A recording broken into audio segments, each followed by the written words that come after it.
Hello दोस्तों, स्वागत है आप सभी का हमारे यूट्यूब चैनल पे। दोस्तों, आपका बहुत बहुत धन्यवाद पहले वीडियो को प्यार देने के लिए। दोस्तों, पहले से थोड़ा-सा अच्छे क्वालिटी के क्वेश्चन इस वीडियो में लाए हैं। यदि आपने पहला वीडियो नहीं देखा है तो प्लीज़ जा कर के देख सकते हैं। तो मदर डे स्पेशल पे कुछ ख़ास करने के लिए शुरू करते हैं आज का वीडियो। तो दोस्तों, चलिए शुरू करते हैं। पहला वीडियो आपके सामने। प्रकाश संश्लेषण की कौन-सी गैस आवश्यक है? Option CO2, carbon dioxide, CO2, carbon monoxide, nitrogen या कार्बन डाइऑक्साइड। ये 4 ऑप्शन दिए गए हैं। प्रकाश संश्लेषण के लिए कौन-सी गैस आवश्यक है? तो दोस्तों, आपकी जानकारी के लिए बता दें कि प्रकाश संश्लेषण वह प्रक्रिया है जिसके माध्यम से पौधे अपने लिए भोजन तैयार करते हैं। और पूरा प्रोसेस ये है कि जो हरे पौधे होते हैं, वो ज़मीन से वाटर एंड मिनरल लेकर के वायुमंडल से कार्बन डाइऑक्साइड लेते हैं। तो यहाँ पे सही आंसर क्या होगा? Carbon dioxide. वायुमंडल से कार्बन डाइऑक्साइड तथा सूर्य की उपस्थिति में प्रकाश यानी सूर्य की किरणों में प्रकाश की ऊर्जा को लेकर के अपना भोजन बनाते हैं, जिस प्रक्रिया को हम प्रकाश संश्लेषण कहते हैं। और इस प्रक्रिया के फलस्वरूप क्या निकलता है? ऑक्सीजन, जिससे वायुमंडल में ऑक्सीजन का जो लेवल है वो बना रहता है और कार्बन डाइऑक्साइड का लेवल भी बना रहता है। ठीक है दोस्तों, तो इस क्वेश्चन का सही आंसर होगा कार्बन डाइऑक्साइड। अगला क्वेश्चन आपके सामने।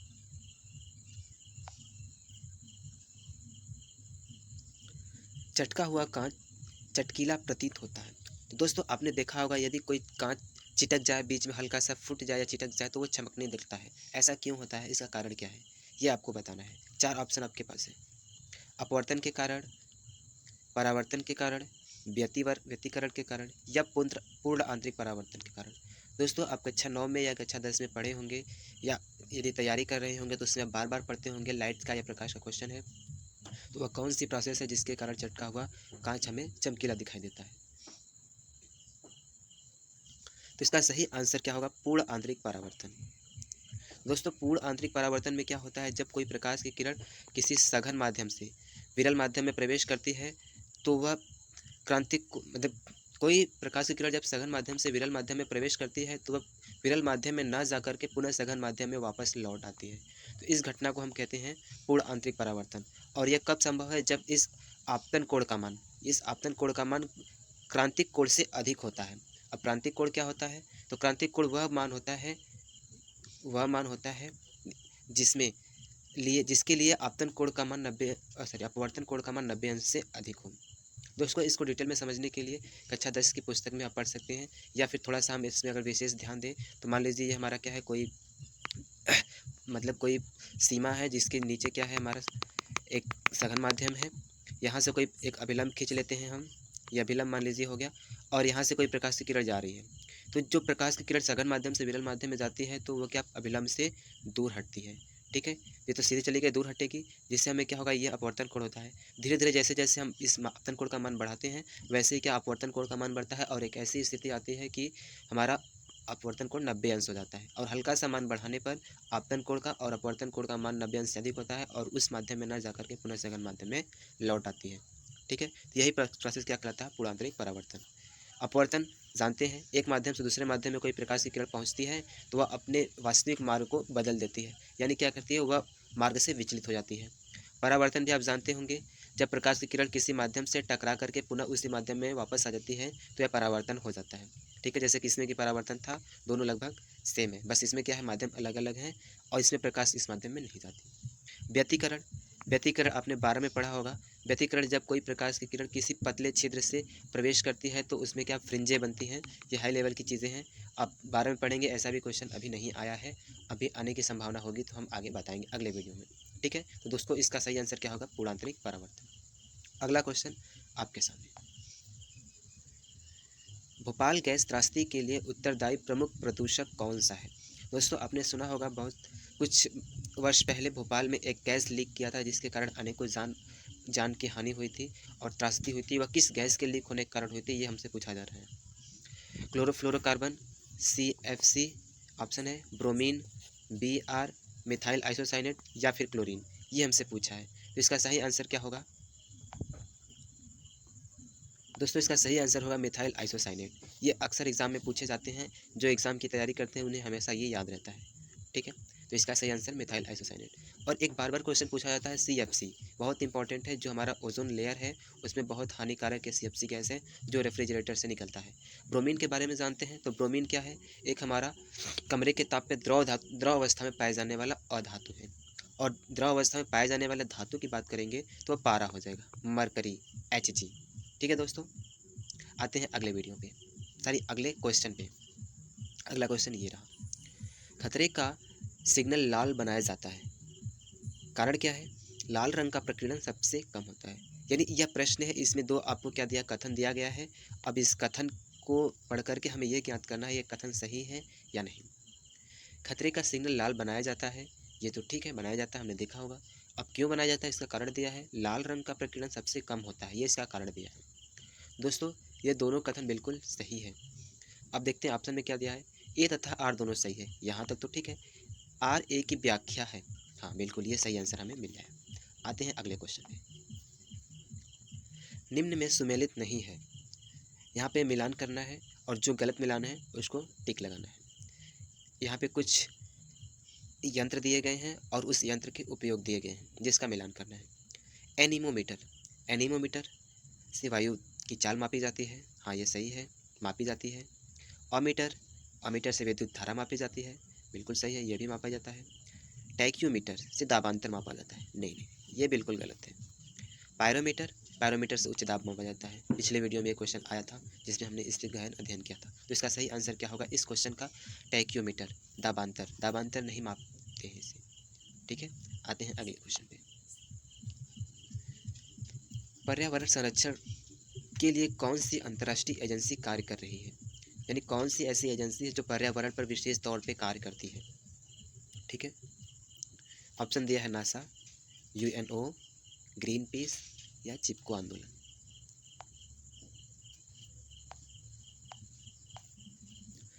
तो दोस्तों इस क्वेश्चन का सही आंसर है ग्रीन पीस। ग्रीन पीस एक ऐसी संस्था है जो पर्यावरण पर कार्य करती है। नासा क्या है, नासा USA यानी अमेरिका की एक अंतरिक्ष एजेंसी है। ठीक है, और चिपको आंदोलन की बात करेंगे, चिपको कोई संस्था नहीं है, ये एक तरह का आंदोलन किया गया था जो कि उत्तराखंड में वनों की कटाई पर रोक लगाने के लिए किया गया था। आइए अगले क्वेश्चन पे चलते हैं, प्रतिरक्षण तकनीक का विकास किसने किया था।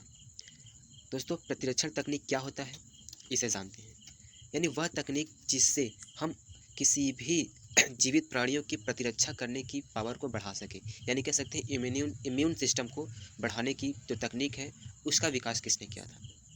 दोस्तों ऑप्शन है Louis Pasteur, Edward Jenner, Joseph Lister या फिर रॉबर्ट कोच। दोस्तों इस क्वेश्चन का सही आंसर है एडवर्ड जेनर। एडवर्ड जेनर ने सबसे पहले चेचक के टीके की खोज की थी, सबसे पहले टीके की खोज किसने की थी, एडवर्ड जेनर ने की थी, इसलिए इन्हें क्या कहा जाता है, टीकाकरण की खोज के पिता यानी फादर ऑफ वैक्सीनेशन कहा जाता है। लुईस पास्चर ने क्या किया था, रेबीज़ के टीके की खोज की थी तथा पाश्चुरीकरण की खोज की थी, जिससे मिल्क को लंबे समय तक सुरक्षित रखा जा सकता है। ठीक है दोस्तों, क्वेश्चन अच्छे अच्छे हैं, आप ज़रा सा अच्छे से ध्यान दे करके पढ़िए, ये क्वेश्चन अक्सर एग्जामों में पूछे जाते हैं। आइए अगले क्वेश्चन की ओर बढ़ते हैं, ये रहा बेहतरीन क्वेश्चन, क्वेश्चन का सही आंसर दीजिए कमेंट के माध्यम से। यदि आपको थोड़ा सा भी दिक्कत आती है तो प्लीज़ कमेंट के माध्यम से आप पूछ भी सकते हैं, और लंबा डिस्कशन आपको करना है तो व्हाट्सएप पे नंबर है, आप उस पर मैसेज कर सकते हैं। व्हाट्सएप नंबर क्या है, 7347474048 ये मेरा व्हाट्सएप नंबर है। कोई भी प्रॉब्लम हो आप इस पर व्हाट्सएप कर सकते हैं, केवल ओनली व्हाट्सएप, डोंट कॉल। ठीक है, आइए क्वेश्चन पे आते हैं, विकास का सिद्धांत किसके द्वारा प्रतिपादित किया गया था, यह हमसे पूछा जा रहा है। यहाँ पे कुछ वैज्ञानिकों का नाम है, इनमें से कौन से वैज्ञानिक ने विकास का सिद्धांत को प्रतिपादित किया था, यानी विकास के सिद्धांत को दिया था।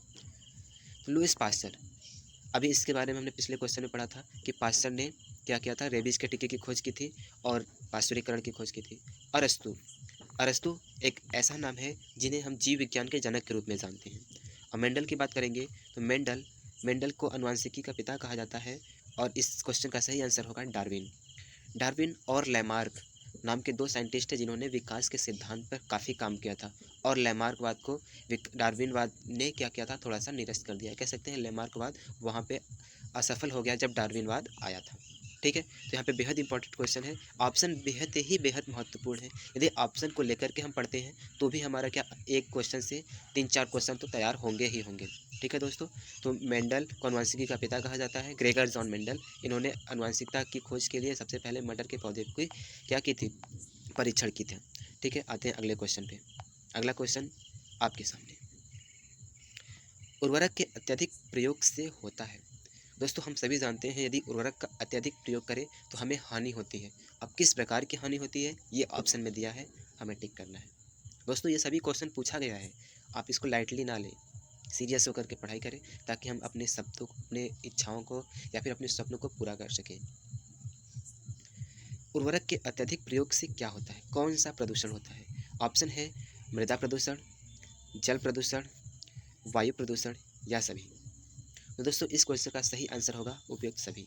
यदि हम अत्यधिक उर्वरक का प्रयोग करेंगे तो मृदा तो पोल्यूटेड होगा ही, मृदा तो प्रदूषित होगी ही, लेकिन बारिश के मौसम में जब खेतों की मृदा में जब पानी आएगी और वो पानी में से उर्वरक को बहा करके नदियों के माध्यम समुद्र में ले जाएगी तो क्या इससे हमारा क्या होगा, नदी तालाब भी प्रदूषित हो जाएंगे और साथ ही साथ वायु का प्रदूषित होगा।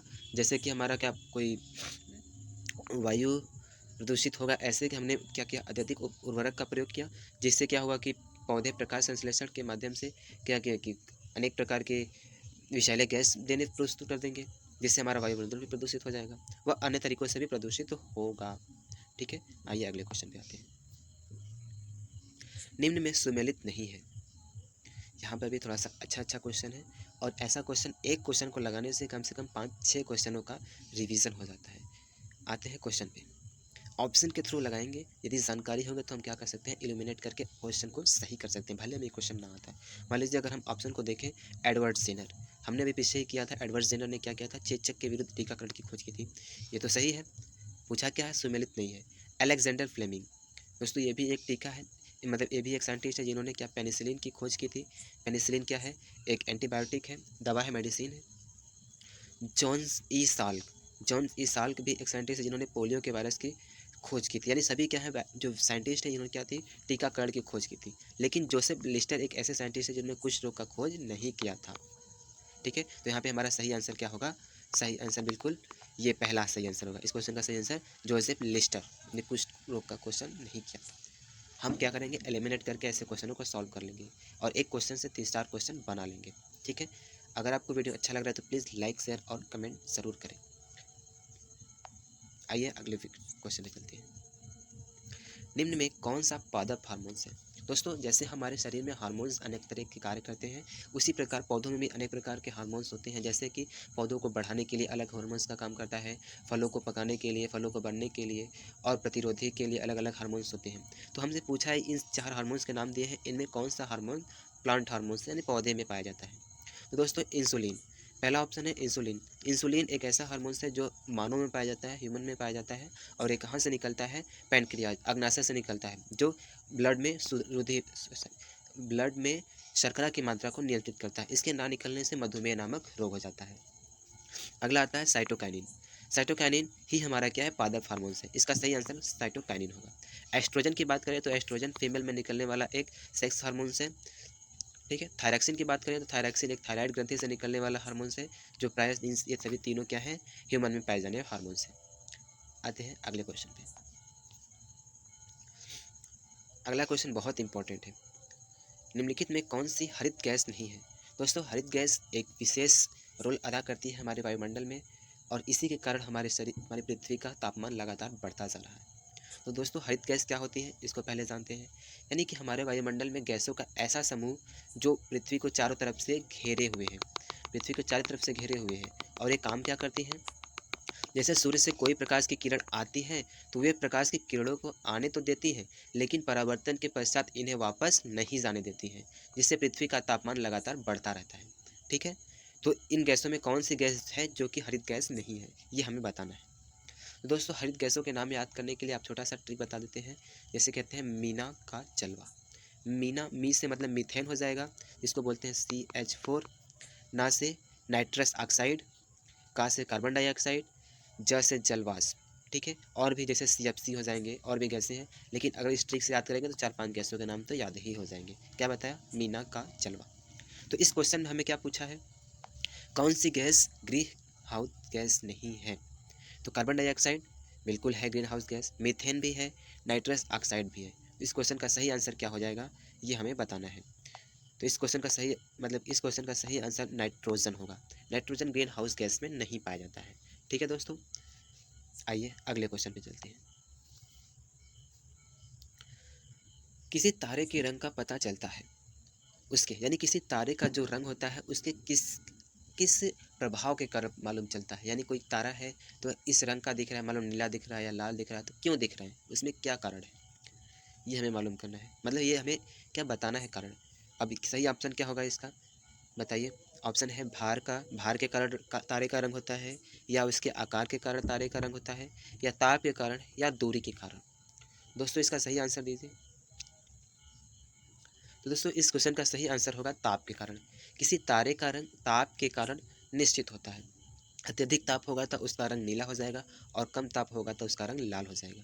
और दूरी की बात करें तो अत्यधिक दूरी के कारण जो तारे हैं वो छोटे दिखाई देते हैं। ठीक है दोस्तों, आइए अगले क्वेश्चन पे आते हैं। निम्न में से किसका उपयोग ऊंचाई मापने के लिए किया जाता है, यानी वह कौन सा यंत्र है जिसका उपयोग ऊंचाई मापने के लिए किया जाता है। दोस्तों इस तरह के क्वेश्चन अनेकों बार क्वेश्चन में पूछे जाते हैं पेपर में, जो कि इंपॉर्टेंट है। यहाँ पे बहुत 3-4 यंत्र दिए हैं, किस यंत्र से क्या मापा जाता है हम बता दे रहे हैं, और इसका सही आंसर भी इसमें आ जाएगा। जैसे बैरोमीटर।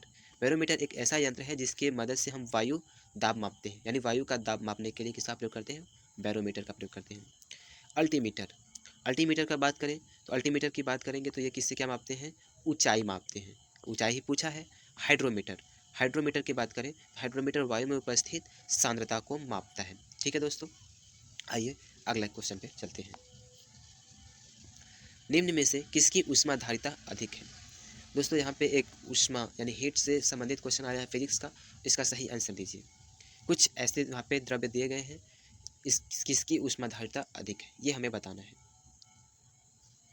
दोस्तों इसका सही आंसर होगा जल का। जल की ऊष्माधारिता सबसे अधिक होगी। आइए आगे चलते हैं। न्यूट्रॉन की खोज किसने की थी। दोस्तों बेहद इंपॉर्टेंट क्वेश्चन, न्यूट्रॉन की खोज किसने की थी। दोस्तों परमाणु में हम जानते हैं परमाणु के मूल कण कौन है, इलेक्ट्रॉन, प्रोटॉन और न्यूट्रॉन। तो इसमें पूछा है न्यूट्रॉन की खोज किसने की थी, तो इसका सही आंसर होगा न्यूट्रॉन। न्यूट्रॉन की खोज चैडविक ने की थी। रदरफोर्ड ने किसकी खोज की थी, रदरफोर्ड ने किसकी खोज थी, प्रोटॉन की थी, प्रोटॉन की खोज की थी, और नाभिक की खोज की थी। किसकी, नाभिक की खोज की थी। न्यूटन की बात करें तो न्यूटन एक ऐसे साइंटिस्ट हैं जो सभी क्षेत्रों में आते हैं, यानी कि इनका योगदान लगभग साइंस के सभी क्षेत्रों में है। कुछ ही क्षेत्र जो है कि इनसे बचे हुए हैं। इन्होंने क्या किया था, गति विषयक नियम दिया था, न्यूटन का शीतलन नियम भी दिया था। ठीक है। थॉमसन की बात करें तो थॉमसन ने किसकी खोज की थी, वो इलेक्ट्रॉन की खोज की थी। इलेक्ट्रॉन मतलब कि वही इलेक्ट्रॉन की खोज की थी। जैसे कि परमाणु के मूल कण इलेक्ट्रॉन, प्रोटॉन और न्यूट्रॉन होते हैं ना, तो इलेक्ट्रॉन की खोज थॉमसन जे थॉमसन ने की थी। प्रोटॉन की खोज रदरफोर्ड ने की थी, लेकिन सबसे पहले कहीं कहीं आता है गोल्डस्टीन। गोल्डस्टीन ने सबसे पहले की थी, लेकिन पूर्ण रूप से व्याख्या नहीं कर पाए थे। उसके बाद जब रदरफोर्ड आए तो टोटल व्याख्या कर दी, इसलिए हमने क्या रदरफोर्ड को याद करते हैं। और बातें हैं न्यूट्रॉन की, तो न्यूट्रॉन की चैडविक ने की थी। आइए अगले क्वेश्चन पर चलते हैं।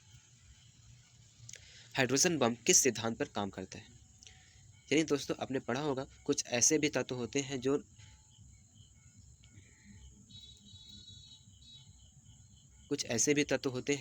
जो विस्फोटक होते हैं, और उन विस्फोटक पदार्थों का प्रयोग करके अनेक हानिकारक बम बनाए जाते हैं। तो उस बम में कौन से रिएक्शन होती है, कौन सी विक्रिया होती है, वे हमें बताना है। दोस्तों हाइड्रोजन बम किस सिद्धांत पर काम करता है, नियंत्रित श्रृंखला, नियंत्रित विखंडन अभिक्रिया, अनियंत्रित विखंडन अभिक्रिया, नियंत्रित संलयन अभिक्रिया, अनियंत्रित संलयन अभिक्रिया। दोस्तों इसका सही आंसर दीजिए। दोस्तों इसका सही आंसर होगा अनियंत्रित संलयन अभिक्रिया। हाइड्रोजन बम संलयन पे कार्य करता है, और वो भी अनियंत्रित। ठीक है। यदि नियंत्रित होता तो हम इसका प्रयोग करके क्या ऊर्जा बनाने में करते हैं। अनियंत्रित, जैसे अनियंत्रित में इसमें हमारा कोई नियंत्रण नहीं होता, यदि वो एक बार स्टार्ट हो गया तो पूरा समाप्त होने के बाद ही रुकेगा। अनियंत्रित में क्या है, जब हम चाहें तब उसे क्या अभिक्रिया को करा सकते हैं, और जब चाहें तब उसे रोक सकते हैं, और अपनी इच्छानुसार ऊर्जा को बना सकते हैं। दोस्तों एक बेहद इंपॉर्टेंट क्वेश्चन पूछा जाता है, सूर्य में उत्पन्न ऊर्जा किसके कारण होती है, तो वो भी ऊर्जा अनियंत्रित श्रृंखला अभिक्रिया के कारण, संलयन अभिक्रिया के कारण ही होती है। यानी वहाँ पे 2 हाइड्रोजन अणु मिल करके हीलियम का निर्माण करते हैं, जिससे अनेक ऊर्जाएं उत्पन्न होती हैं। अगले क्वेश्चन पे आते हैं। भस्मक के जली घोल में कौन सा आयन होता है। दोस्तों यहाँ पे शब्द आया है भस्म। कुछ लोग तो भस्म का मतलब ही नहीं जानते होंगे, वो जानते होंगे क्षार। दोस्तों क्षार को ही भस्म कहा जाता है। और अम्ल को तो अम्ल मतलब अम्ल को तो सभी जगह अम्ल ही कहा जाता है। अम्ल और भस्म ये मुख्यतः मुख्य नाम है, बाद में आया है अम्ल और क्षार। ठीक है, इंग्लिश में बोलते हैं एसिड और बेस। तो यदि हम क्या करें, बेस, बेस मतलब क्षार, बेस का यदि जलीय घोल बना है तो इसमें कौन सा आयन उपस्थित होगा? आंसर आपको देना है। हाइड्रोजन आयन ऑप्शन है, hydrogen minus ion, OH minus ion, OH plus ion. तो दोस्तों इसका सही आंसर होगा OH माइनस आयन, इसको बोलते हैं हाइड्रोक्सिल आयन। और H प्लस आयन आएगा तो क्या होगा? अम्लीय होगा। ठीक है दोस्तों, नेक्स्ट क्वेश्चन, टीबिया नामक हड्डी किस में पाई जाती है? दोस्तों ये एक हड्डी है जो प्रत्येक कशेरुकी प्राणी में पाया जाता है। ये हड्डियों के अनेक नाम होते हैं जिसमें से एक मुख्य नाम टीबिया है। वह किस अंग में पाई जाती है ये हमसे पूछा। खोपड़ी, टांग, भुजा या मुख। इसको पैर भी बोलते हैं, सब लोग जानते हैं। ठीक है, लेकिन कहीं कहीं टांग आता है तो कुछ लोग कंफ्यूज आते हैं कि ये टांग क्या होता है। और लेकिन हालांकि आंसर जो ऑप्शन होते हैं वो इंग्लिश में होते हैं जिससे आसानी होती है। ठीक है, और कभी कभी इंग्लिश को ही हिंदी में लिख देता है जिससे लोग और भी कंफ्यूज हो जाते हैं। ठीक है, तो दोस्तों इस क्वेश्चन का सही आंसर टांग ही होगा, लेग होगा। लेग में कौन सा पाया जाता है? टीबिया नामक हड्डी पाई जाती है। ठीक है दोस्तों, आ गया एक नेक्स्ट क्वेश्चन, मतलब एक अच्छा क्वेश्चन यहाँ पे, खोपड़ी। खोपड़ी ज़रूर पूछता है कि खोपड़ी में कितनी हड्डियाँ होती हैं। तो खोपड़ी में टोटल 8 हड्डियाँ पाई जाती हैं, और ये 8 हड्डियाँ हमारे कपाल में पाई जाती हैं या खोपड़ी में पाई जाती हैं। यदि आपसे क्वेश्चन पूछता है कि मनुष्य के मस्तिष्क में कितनी हड्डियाँ पाई जाती हैं, तो इसका राइट आंसर होगा 22। लेकिन यहाँ पे पूछा है कि खोपड़ी में कितनी हड्डी पाई जाती है, तो इसका सही आंसर क्या होगा? 8। लेकिन टीबिया नामक जो क्वेश्चन है इसका सही आंसर होगा टांग। आइए अगले क्वेश्चन पे आते हैं, बेहद इंपॉर्टेंट क्वेश्चन, जीवों में प्रकृति चयन का सिद्धांत प्रतिपादित किसने किया था? तो हमने आपको पिछले क्वेश्चन में यानी पीछे कुछ कई क्वेश्चन थे जिसमें बताया था कि एक जीवों की जो विकास की श्रृंखला है उसको जो नियम दिया गया था किसने दिया था? तो लैमार्क और डार्विन का नाम हमने आपको बताया था। और ये दोनों तो अलग अलग हैं, ह्यूगो डिवरीज और मेंडल। ह्यूगो डिवरीज ने क्या किया था कि म्यूटेशन पे अपना सिद्धांत दिया था, ओरिजिन पे दिया था, और मेंडल ने आनुवंशिकता पे अपना सिद्धांत दिया था। लेकिन लैमार्क और डार्विन दो ऐसे साइंटिस्ट हैं जो क्या किए, विकासवाद को अपना केंद्र बनाया और उस पर अपना नियम दिया। तो एक नियम है प्रकृति चयनवाद, इसको किसने दिया है ये हमें सही आंसर बताना है। दोस्तों इस क्वेश्चन का सही आंसर होगा डार्विन। डार्विन ने बताया कि जीव प्रकृति के चयन के अनुसार जीवित रहते हैं। ठीक है दोस्तों, तो इस क्वेश्चन का सही आंसर है डार्विनवाद। अगला क्वेश्चन आपके सामने, और सही आंसर दीजिए। बेहद इंपॉर्टेंट क्वेश्चन केमिस्ट्री का, इस पर लगा लो स्टार, अक्सर पूछे जाएगा। ठीक है दोस्तों, पूछा है ताज़े दूध का पीएच 6 होता है। पीएच हिंदी में भी है और इंग्लिश में भी है। दोस्तों इस पर कन्फ्यूज मत होइएगा, ये इंग्लिश हिंदी में है और इंग्लिश में है। जब यह खट्टी हो जाती है तो इसका पीएच क्या हो जाएगा? दोस्तों जब ताज़ा दूध है तो इसका पीएच क्या है? 6 है। और जब यह खट्टा हो जाएगा तो ये पीएच इसका क्या हो जाएगा?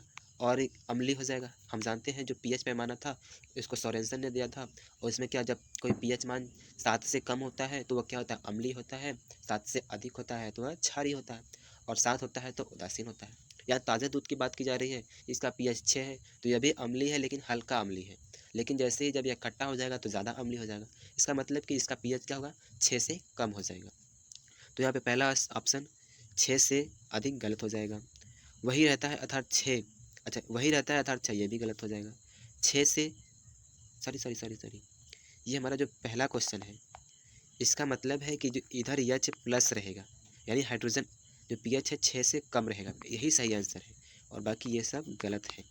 पहला आंसर सही, यानी यही इसका मतलब है यदि ऐसे निशान लगा है तो जो आगे वाली वैल्यू लिखेंगे वो क्या होगी? छोटी होगी। ठीक है दोस्तों, अगर ऐसे बना है तो जो आगे लिखेंगे तो छोटी होगी, मतलब जिधर का मुख खुला है उधर बड़ा, जिधर बंद है उधर छोटा। तो इसका पीएच क्या हो जाएगा? 6 से छोटा हो जाएगा। आइए अगले क्वेश्चन पे आते हैं। अगला क्वेश्चन बहुत इंपॉर्टेंट है, ये आवर्त सारणी से दिया गया है और ये कई बार एग्जामों में पूछा गया है। एनटीपीसी, सीजीएल, सीजीएचएसएल, चाहे कोई भी क्वेश्चन हो, कोई भी एग्जाम हो जिसमें साइंस पूछा जाता है, इसमें हर जगह ये आता है। ठीक है दोस्तों, तो इसका आंसर दीजिए। कौन सा तत्व सबसे अधिक ऋणात्मक है? ऑक्सीजन, ऑक्सीजन पे 2 माइनस चार्ज होते हैं। फ्लोरीन, फ्लोरीन, सोडियम पे प्लस चार्ज होता है। क्लोरीन पे 1 माइनस चार्ज होता है। दोस्तों हमने पढ़ा है, ये कुछ लोग याद भी किए होंगे कि पूरे आवर्त सारणी का सबसे ऋणात्मक तत्व कौन है? फ्लोरीन है। ठीक है, तो इस पर कभी कभी 2 या 3 चार्ज भी आ जाते हैं, कभी सिंगल रहता है। लेकिन सबसे अधिक ऋणात्मकता की बात करें तो इसमें क्या है, फ्लोरीन इसका सही आंसर होगा। क्या, फ्लोरीन। आइए अगले क्वेश्चन पे आते हैं। अगला क्वेश्चन, आर्यच कारक ने अपना ये नाम किस जानवर से लिया है? यानी ये आर्यच कारक है क्या, इसे तो जानना बहुत ज़रूरी है। दोस्तों हमने ब्लड ग्रुप के बारे में पढ़ा था। ब्लड ग्रुप की खोज किसने, कार्ल लैंड स्टीनर ने की थी। उन्होंने ए, बी और ओ बी की खोज की थी। बाद में ए और बी की खोज की थी। और अब बात हम देखें ध्यान से तो इसमें एक ए बी प्लस होता है और एक ए बी माइनस होता है। इसी प्रकार B plus B minus, O plus O minus, A B plus A B minus. तो ये किसके कारण प्लस माइनस होते हैं, वो कारण क्या है, आर एच फैक्टर का। जिस ब्लड ग्रुप में यह आर एच कारक पाया जाता है वो प्लस हो जाता है, जिसमें यह नहीं पाया जाता है वो माइनस हो जाता है। इसकी जो खोज की थी वीनर ने की थी, और इसके एक साथी थे वीनर। वीनर इसका टाइटल है, आगे का नाम है थोड़ा सा कन्फ्यूजन है, इसको आप देख सकते हैं। तो इस क्वेश्चन का सही आंसर क्या होगा, आर एच कारक ने किस जानवर के कारण अपना क्या क्या था, ये नाम पाया था। तो इसका सही आंसर क्या होगा, बंदर के कारण। ये जो फैक्टर खोजा गया था एक बंदर में पाया गया था, जिसके कारण ये क्या होता है, हमारा जो ब्लड का ग्रुप नेगेटिव होता है। ठीक है दोस्तों, आइए अगले क्वेश्चन पे आते हैं। अगला क्वेश्चन फिजिक्स का है, एक एंगस्ट्रॉन में कितना मीटर होता है। ये एक पैमाने से रिलेटेड है, पैमाने हमें याद होने चाहिए ताकि हम फिजिक्स के कैलकुलेटेड क्वेश्चन को कर सकें। दोस्तों पहला है ऑप्शन 10⁻−10 मीटर, दूसरा ऑप्शन है 10⁻2 मीटर, तीसरा ऑप्शन है 10⁻+10 मीटर, और लास्ट ऑप्शन है 10⁻+7। दोस्तों इसका सही आंसर क्या होगा, 10⁻−10 मीटर, क्योंकि एंगस्ट्रॉन सबसे एंगस्ट्रॉन छोटी इकाई है जिसका प्रयोग करके हम किसी परमाणु या अणु की त्रिज्या व्यास का मापन करते हैं। ठीक है दोस्तों, आइए अगले क्वेश्चन पे आते हैं। अगला क्वेश्चन कुछ नहीं है, समाप्त। तो दोस्तों ये रहा हमारा 25 का सेट। यदि आपको ये वीडियो पसंद आया हो तो प्लीज़ इसे लाइक करें, शेयर करें, और आपको यदि अन्य बच्चों को भी मोटिवेट करना है या फिर उन्हें पढ़ने के लिए क्या पढ़ने के लिए क्या करना है, उत्सुकता बढ़ानी है, तो आप मेरे चैनल को सब्सक्राइब करें और ये मेरा वीडियो उनके तक पहुंचाएं। धन्यवाद, थैंक यू।